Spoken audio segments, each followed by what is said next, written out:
Planet. By your powers combined, I am Captain Planet. Captain Planet, he's our hero.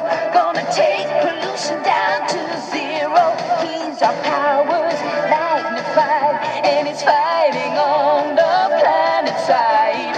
Captain Planet, he's our hero. Gonna take pollution down to zero. Gonna help him put us under. Bad guys who like to loot and plunder.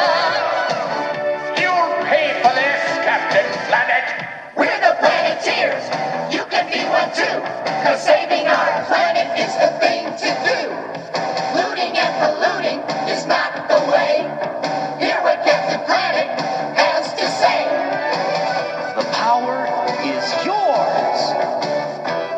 Hello, and welcome to Carnival Personnel's Sideshow. This is Sideshow episode 62, I believe, and we actually have a guest for this, and a special guest, as some would say, an esteemed professor, a published author, and not like a self-published with a photocopier from 1973. Not that there's anything wrong with that. Not that there's anything wrong with that. I'm Jacques. There's Biff. Konnichiwa. Konnichiwa.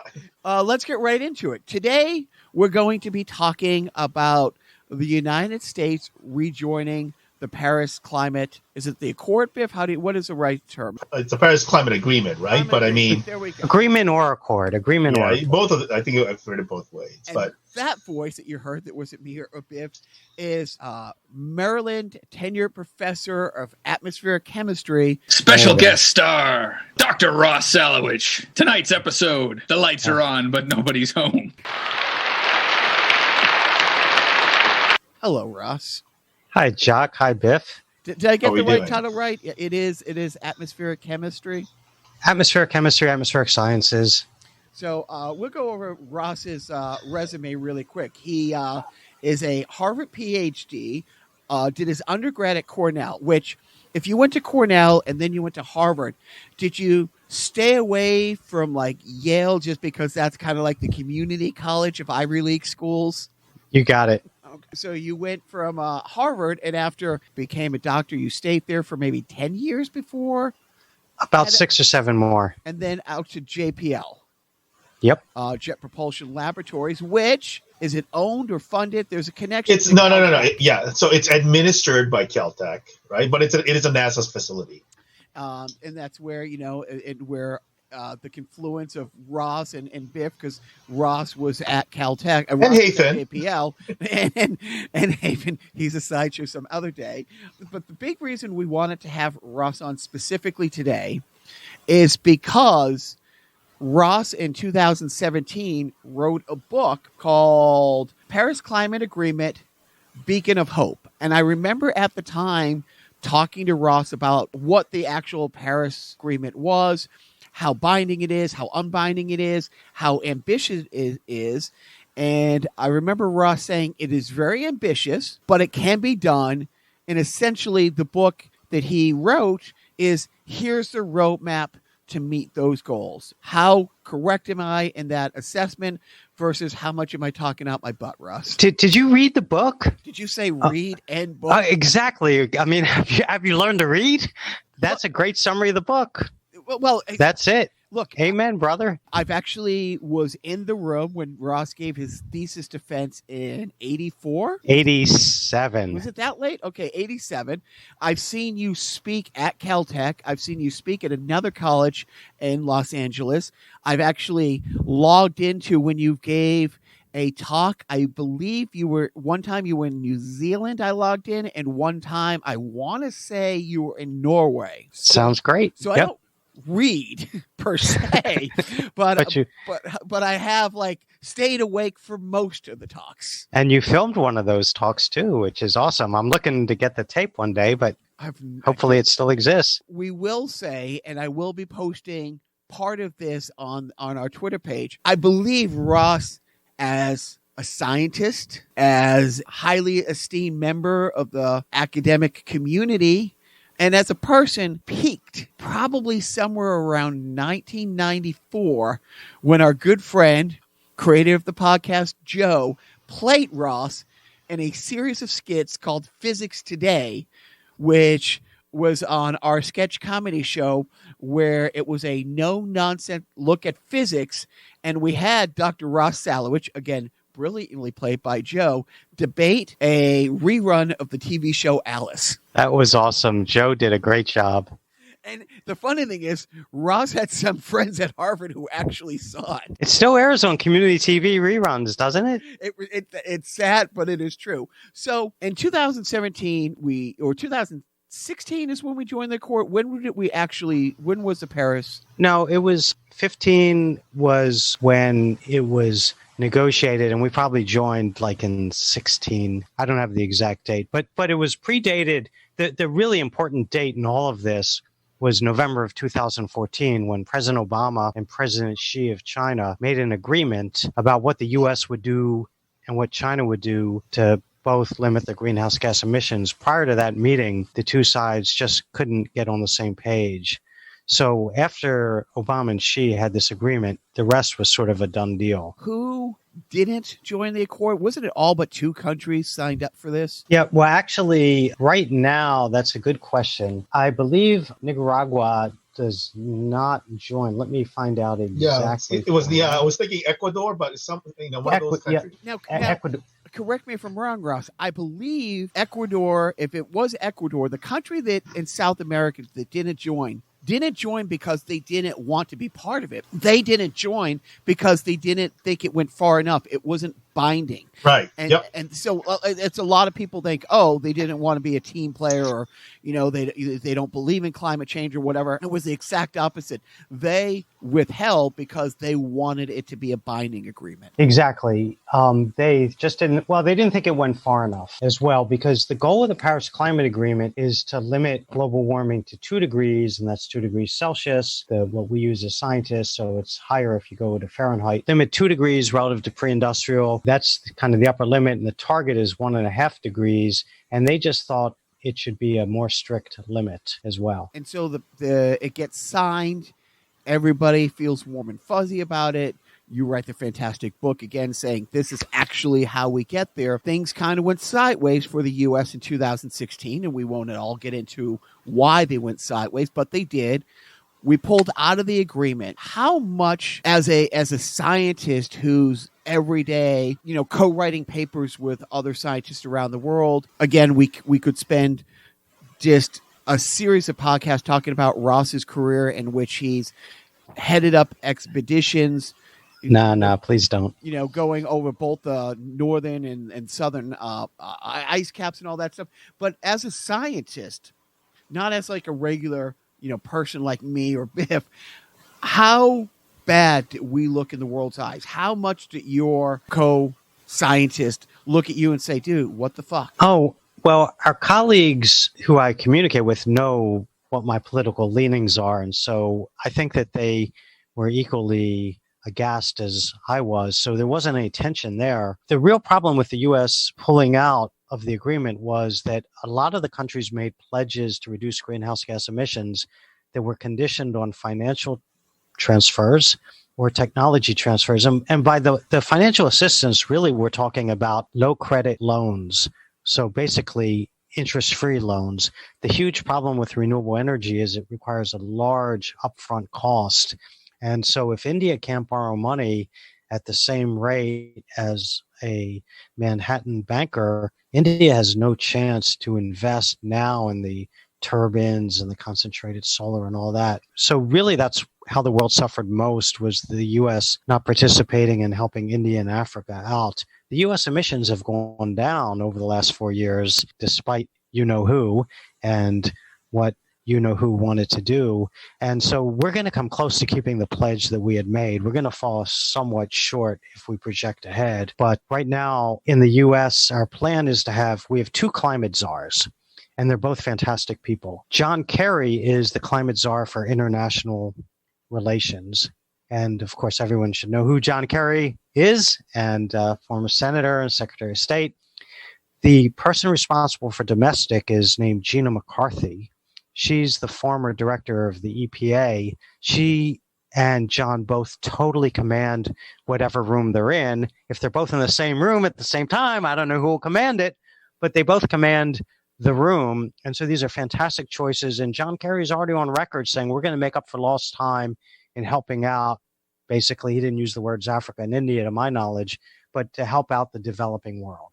So we hope to make amends there. But to some degree, I guess I do have a question in terms of, so I think there's kind of two questions. Number one is that there's the agreement goal, right? But then there's a lot of discussion in regards to, I think, 2 degrees versus 1.5 degrees from the pre-industrial era. So even though we might meet the so-called 2-degree target, to what degree do you think that we lost on an opportunity to make even more headway? Like, I know we might be on target, but is there do you think that we did have 4 years of lost time in terms of maybe going ahead of the schedule or whatever the case may be? Look, it would have been preferable if we had never pulled out, but I'm going to try my best to answer your question in a circumspect way. Sure. The reason we were able to pull out is 100% due to the intransigence of one single political body, and that's the U.S. Senate. Because people have criticized the Paris Climate Agreement for not having teeth, not being a treaty, not having any punitive measures. But the reason it was written that way was Obama knew that if it was written as a treaty, the Senate wouldn't approve it. So shame on our Senate. And our Senate has been shameful on climate for as long as I can remember. So that gives the president a chance to be in or out. Since we have been out, what has happened is that there's not been much assistance in terms of the developing world. The country that really has kind of gone a little bit too far down the coal path is India. So at the time of the election of the orange diaper baby, India didn't have electricity in more homes than there are homes in America, which is stunning. Today, India has electricity in nearly all those homes, and it's happened with more coal than we would like to see. And so that has been a real problem. And Kerry was totally on top of this. Right. So, John, if you watch Al Gore's second movie, where was filmed in Paris at the time of the Paris Climate Agreement, Kerry has a very central role there. So we lost traction in India, and whether we'll get it back or not is incredibly hard, because who are we to tell India what to do after we burned so much coal for so much years? But what we need to go much further than we've gone. If I can just kind of go on a little rant here. So what's happened so far? So far, Biden has said we're not going to build the pipeline. Okay, whip-de-doo. Because he didn't say we're not going to take tar sands oil from Canada. He just said we're not going to get it to the refineries in Louisiana through the pipeline. So it's going to go on railways and trucks. And he probably, I don't know, but he may have assuaged Trudeau about that. So we're still going to use it. We're just not going to pipe it. So that sucks. And then he said, well, we're not going to drill on federal land for oil and gas. Well, guess what? There was too long of a time between the November 3rd election and Biden's inauguration for that policy to have any meaningful impact, because there was so much permitting when everyone else was worried about, stop the steal and all that BS. There was so much permitting going on for the drillers that they've run out of permit applications. I mean, I'm sure that'll eventually change, but so those are two policy measures with little teeth. The most important thing that's happened since the inauguration was the announcement from GM, General Motors, that they're going to stop selling internal combustion engine cars. Now, let me get this right. I think it's in 2035. Yes. And while you're on the subject of cars, what did you think about Biden saying he was going to convert the fleet to electric? That's great as a very first step. That's great. But how many federal vehicles have you ever seen? I don't even know. Are those the post office? Everything. Think about this. I mean, we're talking the federal fleet. It is every Secret Service thing. It is every The Yeah, beast. yeah, He yeah. didn't commit to You know the what? beast. You know what? I mean, I'm until we deal with this in something like the trucking industry, where the big volume, emissions are in the transport industry. Yeah, transportation is yeah. about a third of the nationwide greenhouse Yeah. gas emissions. Look, electrifying the nationwide fleet is a very tangible, important step, but the GM step is more important. And Biff, are you still in California? Yes, I am. Yeah, I mean, California leads the way. California just leads the way in air pollution, fuel efficiency standards, and whatnot. So we need to electrify just not only cars, but trucks, and we need to upgrade our grid. Our electric grid it's wonderful that it works. It's amazing that it works. But if you know what the word Byzantine is, it's a Byzantine enterprise. Everyone trying to get a little dollar here and a little dollar there. There's so much entities and lawyers and legalese involved. If I were in charge, I would seize the grid by eminent domain or build a new grid, because what we need is offshore wind on steroids. And we need a technology called concentrated solar, which is where you heat a fluid and, it makes steam and it drives a turbine. We need that in the desert where people don't live. And we need to get the electricity from our concentrated solar in the desert to, San Francisco and to New York and to Miami. So we need an efficient grid, both legally efficient and from an engineering perspective, efficient. Let me jump in for a sec, Ross. First of all, when you said it's a good first step, the way you said it's like, yeah, it's a good first step, but it's not where we need to be, which I understand. But you don't get to the second step until you take the first step. So I'm glad that the new administration's been here for 10 days, and right away they bring John Kerry in. They bring this. They sign all the legislation they sign.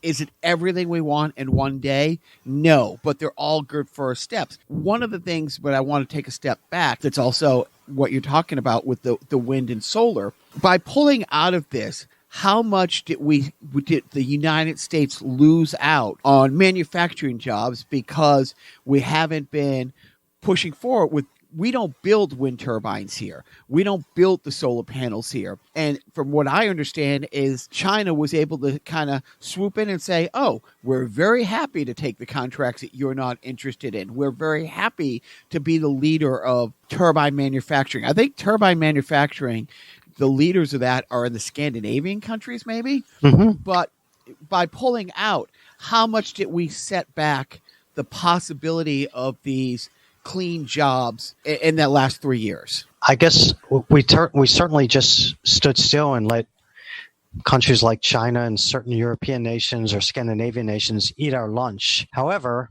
we just need to step up and get back in the game. And, a key aspect of this politically in the Senate, if the Senate is ever going to do anything meaningful, is bringing in coal country. That Senator Manchin from West Virginia is absolutely critical, especially with the 50-50 split.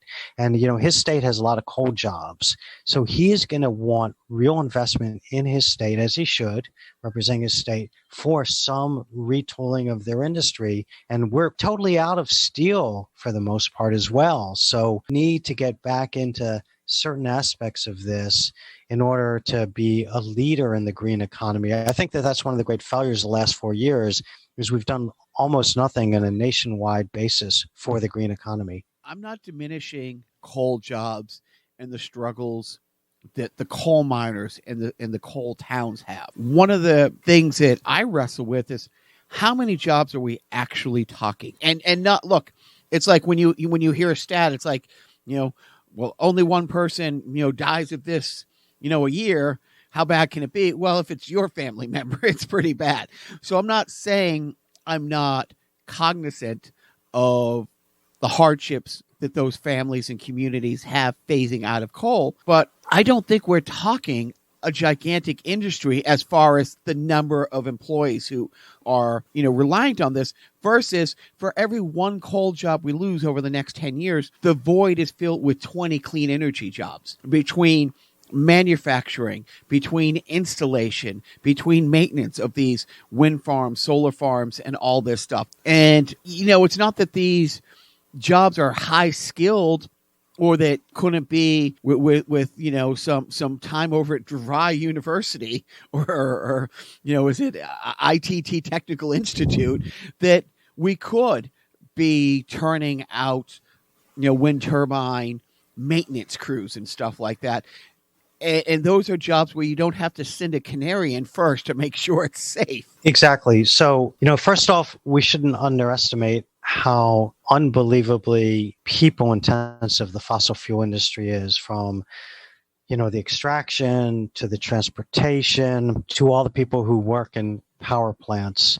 So if we're going to save the world from climate catastrophe, most of those jobs go away, but they're replaced by a plethora of other jobs. For aviation, we're talking biofuels, or I just want to hit something else that's rarely talked about. If we're actually going to save the world from climate catastrophe in a meaningful way, we're almost certainly going to be talking about a technology called carbon capture and sequestration, where we still rely on the combustion of fossil fuels, probably methane, at least in the U.S., because we frack it. For us, fracking is the F word. Frack you, Jacques. But we're still going to do that because of all the jobs that are involved with it. So what we need to do, and they do this on submarines, and they do this on spacecraft. We use minerals like lime to capture the carbon. Then we can evaporate it and concentrate the carbon, and then we drill and we bury it.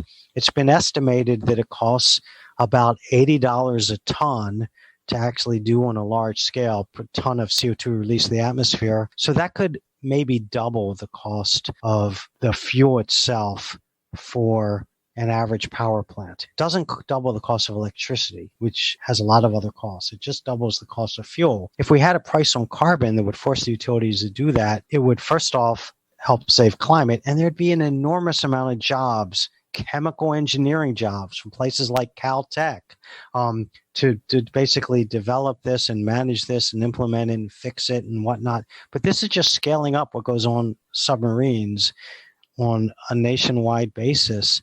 Jobs like that. The other real issue we face that needs innovation, where America is allegedly great at, or is great at, is basically overcoming what we call the intermittency of renewable energy. At night, the sun goes down and we don't get anything out of our solar, when some wind turbines blow like gangbusters on some days and are quiet on other days. So how to basically store the energy and provide it on demand. So it's much harder to conceive of a huge role for renewable energy with 24/7, 365 access to electricity.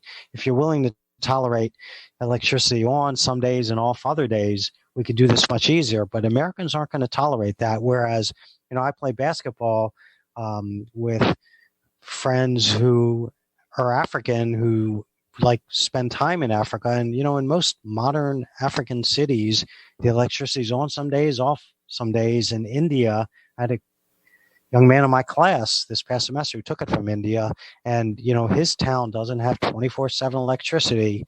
Americans aren't going to tolerate that. Well, I don't think any Western country would. I don't think Canada would. I don't think England would. I don't think Japan would. Well, let me ask you about this, though. I mean, in terms of that, is there a component that is related to, is there additional research that we have to do in battery technology, right? Absolutely. Where we could store the battery. And I guess the other part that I wanted to ask you about is one of the discussions that I've heard in the past is really with solar, which is essentially the energy that is just kind of, available pretty much everywhere. One of the challenges is developing solar technology that doesn't use like rare earth materials, right? I mean, there's so many of the solar technology uses relatively expensive materials because they're, rare. Is that really where we have to start looking at some of our That's a fantastic. Yes. I hope everyone caught that. Yes. So solar PVs, photovoltaic, the stuff you see on people's rooftops, has rare earth metals in it. And we probably don't have enough access. I mean, they're called rare earth for a reason, right? They're not plentiful earth metals. They're rare earth metals. Right. That word has meaning. So there might not be enough lithium that we can get to quick enough to get out of this. Plus, solar PVs are very inefficient in terms of the electricity yield per square foot. So you really have to go gangbusters to meet a whole household's needs in terms of, you need a pretty large roof that has to be facing the right way. There's a whole different technology we call concentrated solar, which is not rare earth metal dependent in any way, shape, or form. It's basically using mirrors or other kind of optics to concentrate the sun. You have an enclosed fluid in glass that we use a plentiful element, Right. quartz, to make. Okay, and it heats actually, and it's oil or something like oil inside there, but it's not released. It gets hot, gets really hot, scalding hot, and it generates electricity. And there's one in the U.S. Just Google it, Nevada Solar One. Another one, Kramer Junction. These work. Spain was a world leader in this technology. There's a huge one in Spain, Apaza. And we just stopped investing in that technology. I think the key is offshore wind, concentrated solar, battery technology for the intermittency. And another thing about, the grid, people are talking about basically making electricity cheaper to the consumer based on availability. So if you want to charge your car, it's cheaper to do it during the day when we have solar and sunlight playing. We don't have to store it. And you want to charge your car at night, you'll pay more. When you actually affect people's pocketbook or wallet, they change their behavior. It's interesting because, first of all, I did want to touch on, do you feel a little guilty, Ross, making as much money as a Major League Baseball pitcher, raking in the big climate money? Because that's what the other side has been saying for years, that global warming's not real. It's just this big money grab by big climate change. And so I'm just guessing your yearly contract has to be, that of a Major League Baseball pitcher. Well, I do have I have an NBA contract, but I have a professional basketball contract. Well, it's for the Washington Generals. But no, I mean, that's one of the things when you were talking about like the money and hitting people's purse.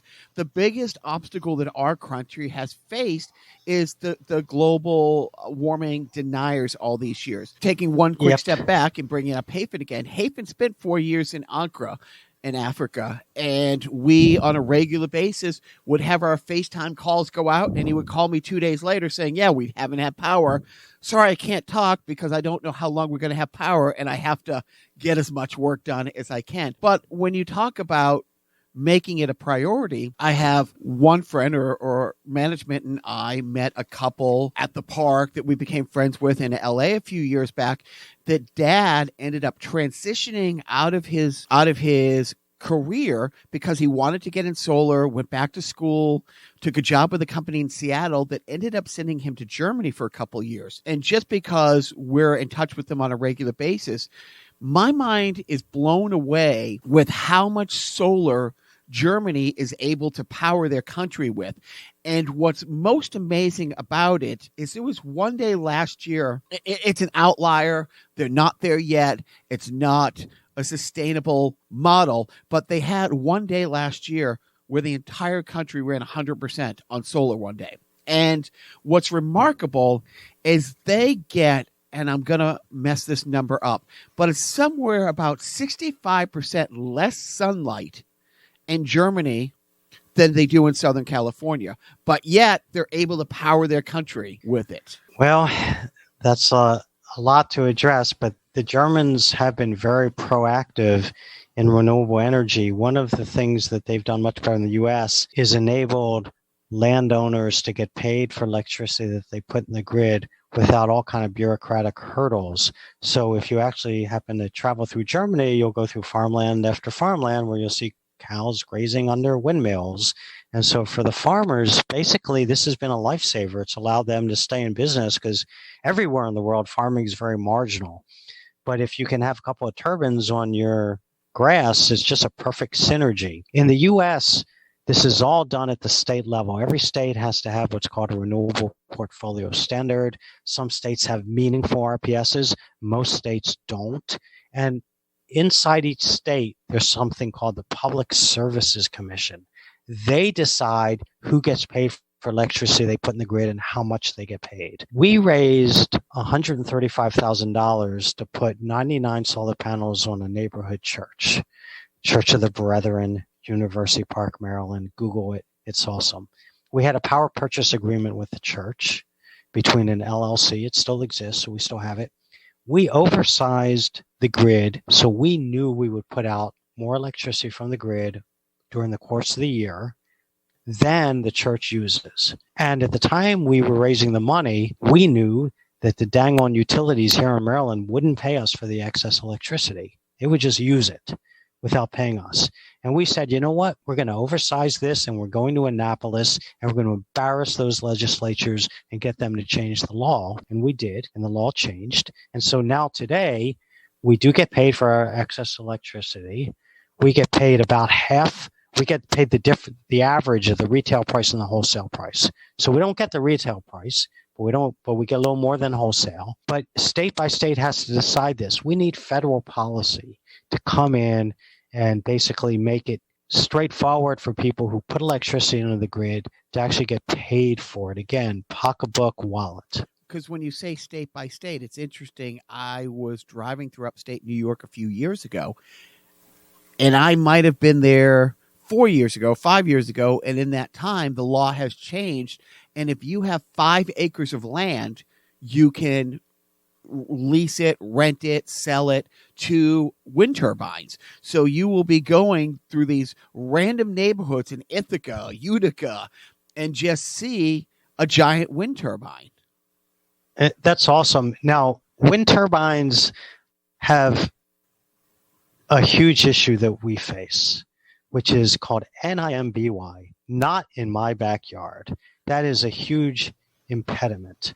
And so the poster child for that is a great man in some ways, the late, perhaps great Senator Ted Kennedy. Right. But he selfishly voted down a wind farm off the beach of Martha's Vineyard, which truly you couldn't see unless you were really squinting at a certain angle at a certain time of day.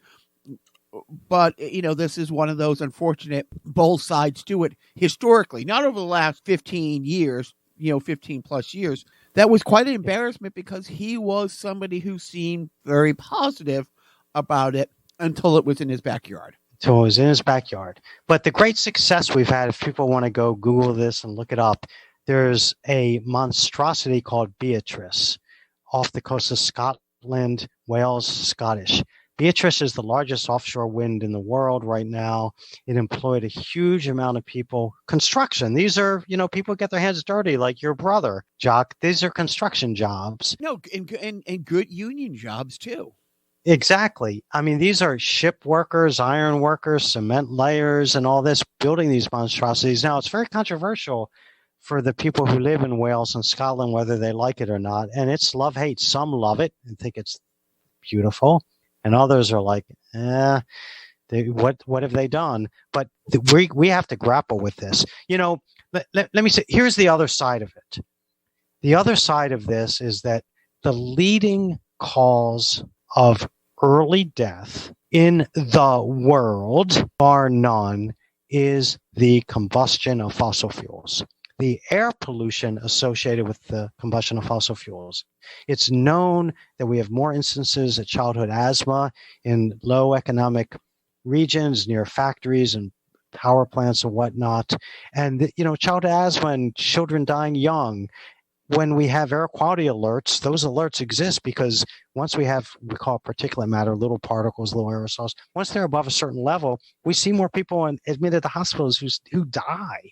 And so the epi folks do this. So we have co-benefit from stopping burning all this crap for public health. That's an enormous part of it. So if a little eyesore out your window, well, maybe, your better half loves it and you hate it. Just deal with it because we're talking about the health of your children. Now, and the planet. But you're kind of glossing over, again, the elephant in the room. What about the cancer that the noise from the wind turbines cause? Yeah, right. I heard that from a world leader who was very clear that. Okay. Let's not. Yeah. So I have that horse is so dead. Let me ask. I'd like to ask one quick question, which is, one of the there's kind of multifold issues in this country. One of which is being that fossil fuel energy is relatively cheap in this country, right? So what Americans feel in terms of energy is very different from, my homeland of Japan, where it's an isolated island where they have to ship in every pretty much single drop of fossil fuel. Completely different animal. I guess to what degree, though, do you think we'll start actually seeing some of the effects? I mean, I have seen it firsthand in my previous home state of Hawaii, where literally the beaches aren't where they used to be when I was growing up, right? To what degree is it going to start affecting, Florida and their Everglades and everything else? You have a sense of that? Great question, easy answer. If you want to Google this, I mean, a place that's being devastated by sea level rise right now is Puerto Rico, a place in the U.S. The west coast of Puerto Rico is nothing what it looked like. Look, I had a student in my class this semester who, believe it or not, he's a great man. I'm gonna give him a shout out, Bill Spargo. Bill was in my class. Bill's older than me. Bill just welcomed a grandson into the world. And he was emailing me about what's going to happen when his grandson is his age. Well, Bill's grandson will be Bill's age at about the end of this century. Okay, so let me talk to Bill's grandson. So Bill's grandson will see, if we don't get our act together, Bill's grandson will see, unless somehow the Italians can save it, he'll see the loss of Venice. Venice is gone. They're trying to save it, but it's going to be pretty tough. So they'll see the loss of Venice. Bill's grandson's name is Oliver, by the way. And Oliver will be Bill's age in 2102. So tangible. Oliver is here. Hi, Oliver. You're very cute. I saw your picture. Okay. Not only that, Oliver won't be able to go to spring break in Miami. Well, or Oliver's kids won't. Miami's gone. Well, it's London's gone. It's funny. Hold on. No, New York City is gone. In Florida, the former governor had forbade the word climate change to appear in any documents from his office. He was absolutely an over-the-top wingnut. We've talked in previous podcasts on the regular Carnival personnel. My three great friends who I'm looking at right now have all gone to NFL games with me. I've worked for the Miami Dolphins a few times, and I've been at Miami the last time I was there a few years ago, where there was serious investment into retaining walls being built because the people of Miami understand their beachfront property is going to be gone. Like the beaches are going to be gone, and their mindset from a lot of the locals I talked to, the same people at the hotels, because I went like 3 years in a row and became friends with people, they're afraid that within a 10, 15-year period of time, basically the beach will be gone and you will basically walk right off to a pier into the water, versus, the lawn chairs on a deck versus on the sand, because the sand won't be there. This is rapidly happening a lot faster. At the same time, truly, we're still fighting this is not happening. Now, the whole hoax aspect of it has gone away somewhat. And when you go to these functions, Ross, over the last 35 years of your career, when you see these climate science deniers, people who are professors, people who have the same pedigree and education you do, who are out there saying, oh, no, this is all a natural cycle. This is this. Do you put them in the same category as the doctors in the 50s and the 60s and literally through the mid 70s who were saying, no, smoking's not bad for you? Would you put them in the same category? I love a question with an easy answer. Hell yes. Hell yes. And for those, again, I don't know if your users or your listeners are going to listen to this, Steve, but if they are and they want to Google this, Google Heartland Institute. Heartland Institute is a very right-wing think tank that's funding these people. And damn it, sadly, some people just do anything for money. They're kind of, can I use this word? Whore? Yeah, you can use any word you want. They're kind of like whores. Not that, but maybe, these aren't like me coming on a stupid podcast with Biff and saying this. These are people who you look them up. It's like, oh, this guy, is Ivy League educated. Maybe not Cornell and Harvard, maybe it was Yale, but these are people who have doctorate degrees who are going out there on the Fox News the last 25, 30 years saying, this is all bullshit, that it's a money grab, that, you know what, it's really just the cow shit. It's not the cars, it's not the airplanes, it's cow shit that is causing this. Well, it's even worse. They'll talk about natural cycles and climate, and we know by studying Earth that over millions of years, Earth's climate has changed dramatically, not due to humans, but due to natural changes in atmospheric CO2. So what's that tell us? That tells us temperature responds to CO2. We also know over the last 8,000 years, for the first 7,000 of those 8,000 years, CO2 was pretty constant at about 260 to 280. And about 1,000 years ago started to rise from 260 to 280. And over the last 100 years has shot up today to over 410 or 415 parts per million, exerting a huge more heat being trapped in the lower atmosphere, a huge amount of warming. Look, trying to get sea level rise precisely is very difficult, but you don't have to be Einstein to know that when it gets warmer out, ice melts. That's pretty obvious. So rank the scumbags in order of, awful to most awful. The smoking doctors through the 50s, 60s, and 70s who knew that smoking was killing people, but were out there saying that it's fine. The climate deniers for the last 35 years saying, people like you are just in it for the big money grab and the grants and this is all bullshit. Or is it the 5th out of 5 dentists who do not recommend Trident for their patients who chew gum? Because 4 out of 5 recommend it, but that one asshole holds out. So which is the worst of those 3? I'll put the cancer deniers on the same page as the climate deniers, and I don't know. I never really was a fan. I was never a fan of Trident gum. I always liked Dentine. Well, first of all, you shouldn't choose gum. Period. I mean, gum is stupid.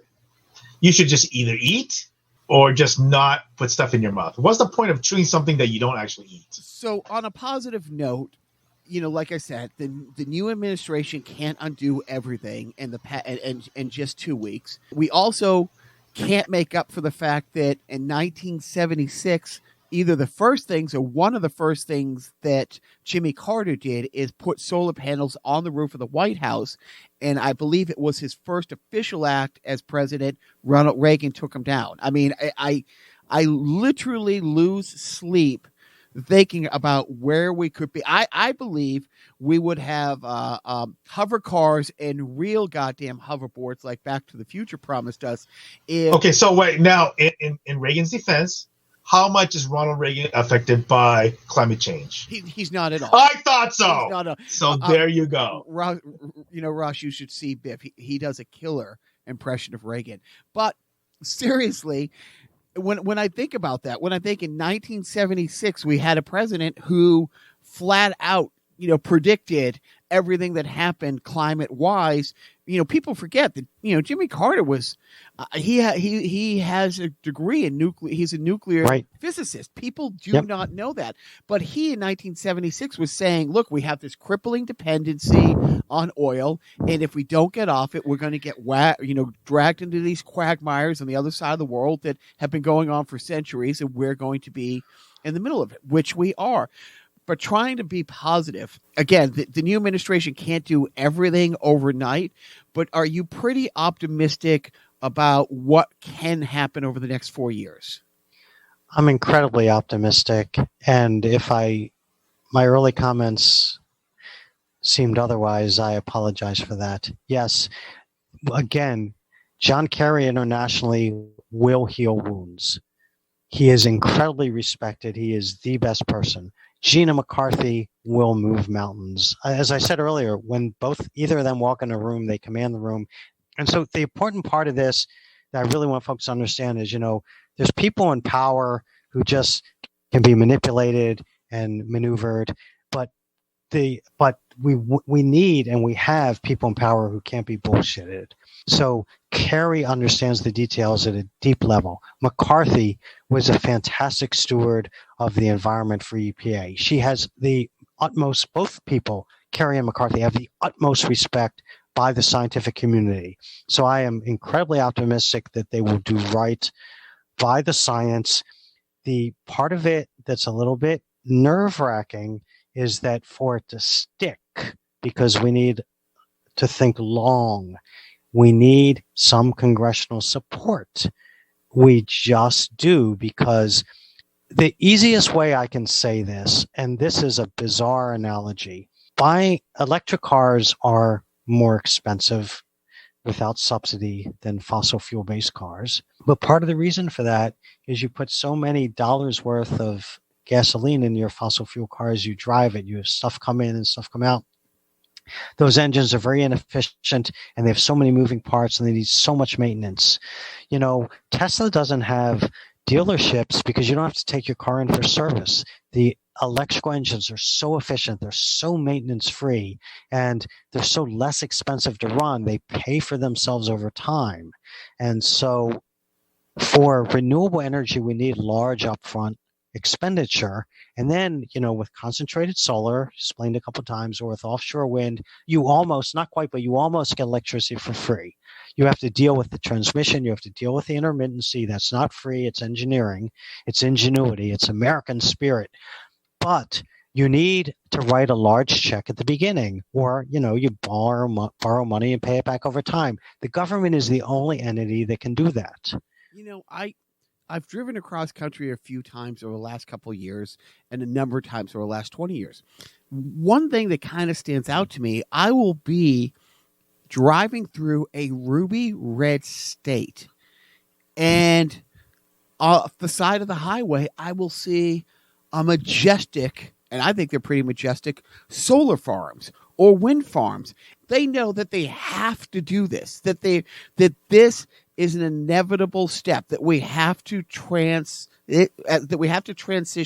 at one point or another. And while they're out there raising money off the back of the fossil fuel industry, they're also starting to kind of hedge their bets. And like I said, I've been through the rubiest red states, driving back and forth a few times over the last 5 or 6 years, and I've been blown away. It's like, wait a minute, in Nebraska? I don't. You know what? So I think I'd like to distinguish between, when you say they, I think it's kind of. I don't think we can lump people in chunks like that. I think there's a difference between what the citizens think versus what some of the people who are in charge think, right? I mean, there are a lot of people who, as you say, on the one hand, the fossil fuel industry is trying to keep a lot of these regulations from coming into play, yet at the same time, in their financial planning, they are accounting for, climate change, right? So, they're doing things on both sides. So we know that. But I think that there is a difference between what specific people in power think and understand and everything else versus what the citizens believe. And I think that's where some of do you actually think that the residents of Nebraska think that climate change is for real? I think that's a different question. I don't, because they're voting the same people in. But no, it's an interesting thing. But yes, either way, they are building. One of the theories, and I've had this discussion with Ross, I've had this discussion with you, Biff, on our long car rides to Phoenix. We are nowhere close to where we need to be. That said, when Sputnik went up into outer space in 1959, the sound of assholes just seizing up worldwide by every Western government was, holy fuck, how far ahead are they than when we are? When Kennedy said, we're going to be in the moon in a decade, that was the most insane, preposterous, never going to happen statement. I mean, we weren't 10 years away from going to the moon. We were 40 years away from going to the moon at best. However, like you said, Ross, large checks were written. And because Sputnik did scare the shit out of every Western civilization, every, country that had democracy going, they pooled resources. NASA, I forget what NASA was before it was NASA. Operation Paperclip, which is another talk for another time, came into effect. But in 1959, when Kennedy said we're going to put a man on the moon by the end of the decade, being the 60s, or his inauguration address in 1960, it was preposterous to think we could possibly be there in 9 years. But we did. The leaps weren't twofold, threefold. They were, 20-fold. The forwarding of the science on every level that went into doing this. You don't want a catastrophe that forces our hand to do this. But if it was a priority, if we had an administration like the one that we have now that lasts 8 years, that lasts 12 years, do you think we could get where we need to be? Because the scary thing is... You mean the next 8 years, the next 12 I mean, years. the next 8 years, the next 4 years after that. If we have 12 years of an administration or this administration and the next one that makes this a priority, that Kerry stays in the position he is and sees this through, can we get to where we need to be in the next 4 years, 8 years, 12 years? How close are we, or how far away are we? Well, I think the moonshot analogy is a fantastic one. We need an Apollo program effort times 10, 20 to make this happen. The part of the Apollo program that people should remember is the spin-off technology from the moon program, everything from calculators to host electronics. Yeah, Tang, great. The spin-off technology. So, we will get spin-off technology. We need an Apollo scale type program to do this. The next huge date to remember in this entire discussion is Earth Day of this year, 2021, April 22nd, 2021. Biden will be hosting a big climate summit in the U.S. on Earth Day.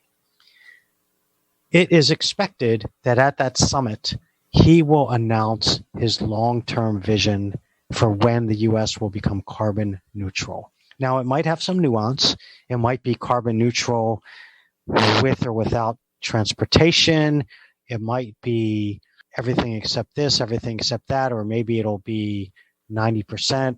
Hopefully, it'll be fully carbon neutral. This is in anticipation of the next huge international climate meeting in November of this year in Glasgow, Scotland. So the gauntlet will be laid on Earth Day of this year, and Biden and his administration and Kerry and McCarthy will put forth a plan for our long-term vision, which we've never had. Our current aspiration, you don't want numbers, but it's to reduce our greenhouse gas emissions by year 2025 to be 27% less than we did in 2005. That's too many numbers.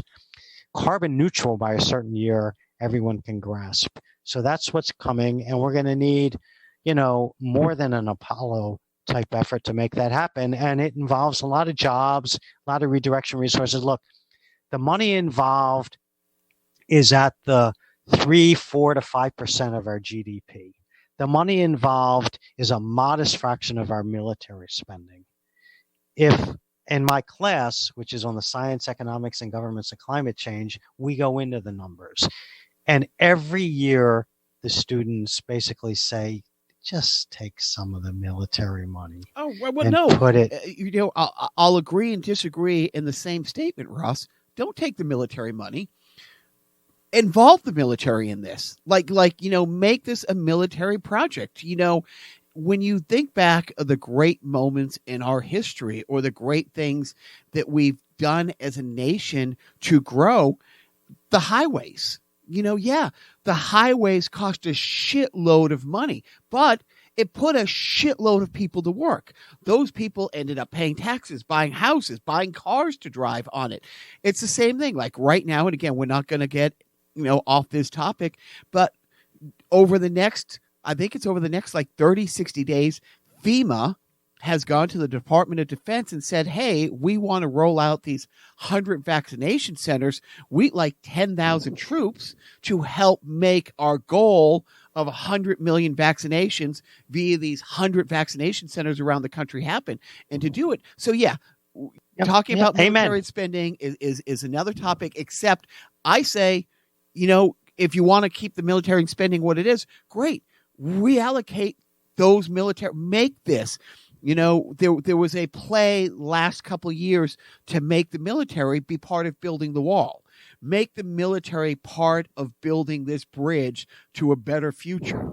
Amen. My last. I mean, yeah. Go ahead. Yeah, to some degree, because obviously there have been extensive DoD analysis about how climate change literally is a national security concern because of the impact that it has on unstable regions and everything else. So sure, I think in that sense, I mean that's it could be DoD and NSF funding these these research, right? So and development and execution, right? So in that sense, I think that does make sense. The last 2 points I wanted to get your 2 cents on here, Ross. As awful as COVID was globally I noticed just, here in Boston, when there was a true shutdown in March, April, May, the air seemed a lot cleaner. And then you were seeing around the world, like wildlife coming back. And you already mentioned Venice and seeing how for the first time in like 80 years. Can I say something? Yes. There was no true. There has been zero. There has been zero true shutdown in this country. No, you have to go to. But I'm talking. We're not talking. No. I'm talking around the world. Has there been any note? And I want your opinion on that. And the last thing I want to touch on, this girl Greta. I'm blanking on how to pronounce her last name. Greta Thunberg. Greta Thunberg. Does she inspire and give hope to client scientists like you? Greta rocks. She's awesome. And we talk about her in my class. Yeah, she's great because she's willing to put her money where her mouth is. I mean, she didn't want to fly across the ocean, so she sailed across the ocean. That's insane. That's commitment. That's just awesome. So yeah, that's great. Now, what was your first question again before we got to Greta? Was there? Yeah, I mean, but with Greta, and every Friday on my Twitter feed, it's swamped with Greta inspired her climate. Her Fridays are like climate strike days around the world that she's organized, and that really gives an old guy like me hope that what, I mean. Your parents' generation fucked things up pretty bad. We fucked things up pretty bad, but it gives me hope that this generation coming up is seeing things differently. Well, that's what I tell my students is you all got to figure this out because my generation hasn't done a good job of it. Let's about COVID.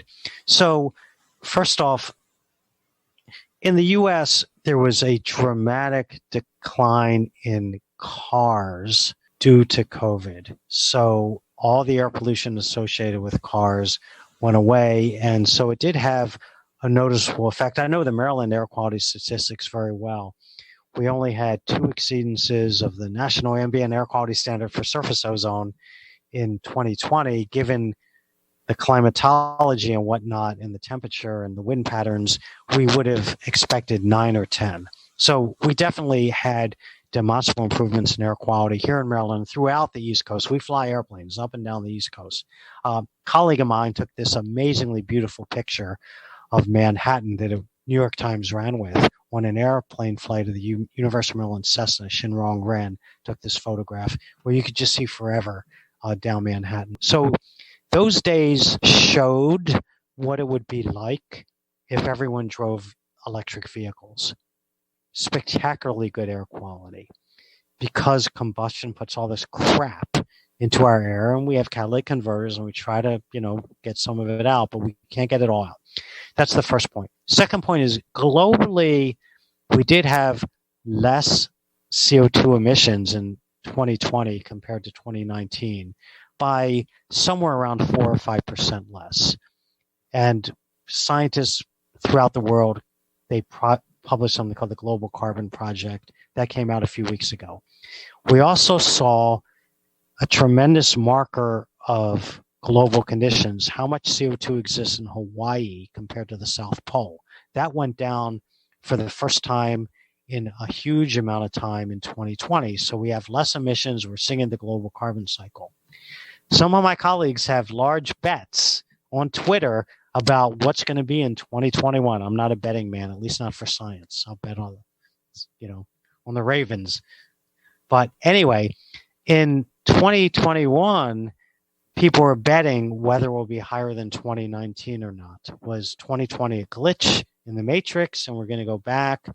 What we sincerely hope is our colleagues who say 2021 will be less than 2019 win the bet. And these are bets to send thousands of dollars to a charity of the other scientist's choice. It's that kind of gentle person bet. So if somebody wants to follow you on Twitter or the socials, where does somebody follow you?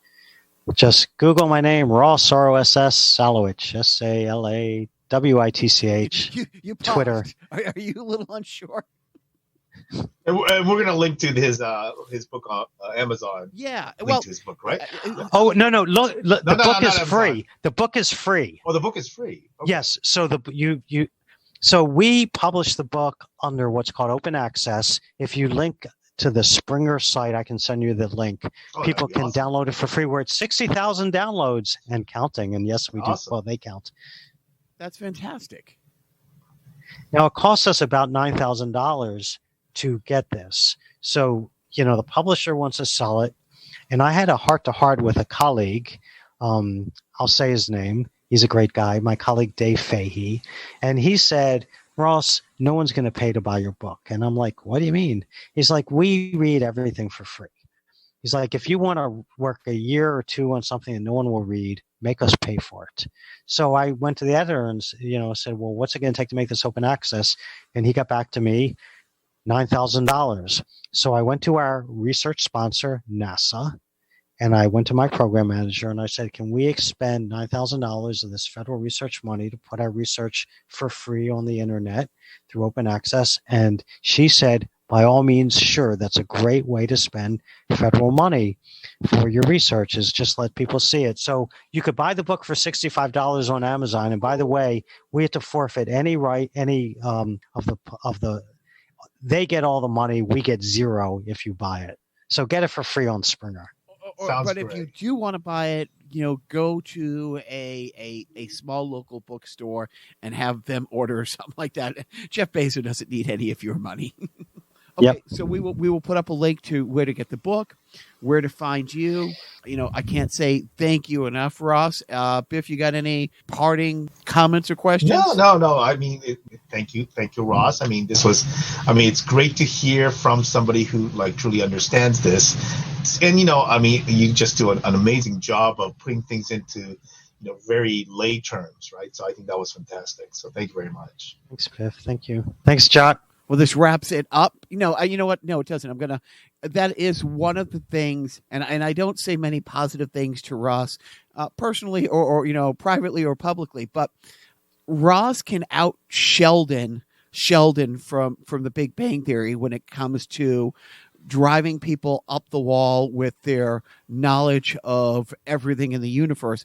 At the same time, I've seen, again, Ross give talks to my nephew's 6th grade class a couple years ago, and everybody walked away a lot smarter and being able to retain the information because Ross, and it's not a dumbing down or talking down to anybody. Ross, you have this amazing ability to find where the level of where your audience is and get your message across in a very, very, sustainable way of retaining it. So I thank you so fantastic. much. That's very kind. Thank you so much. So seriously, we'll put up all of Ross's information. I thank everybody for bearing with me, who rambled a lot more than usual, and that's saying something because these sideshows are usually a half hour long, and this is going to be longer than a regular episode. But I think it's great. I think the optimism it's just nice. It's just nice that I think we're back on the right track, and I'm very looking forward to the what is the date for Earth Day? Is it April 22nd, 2021. That is a date to mark on your calendars. And with that said, bye. Bye. Stay safe. I could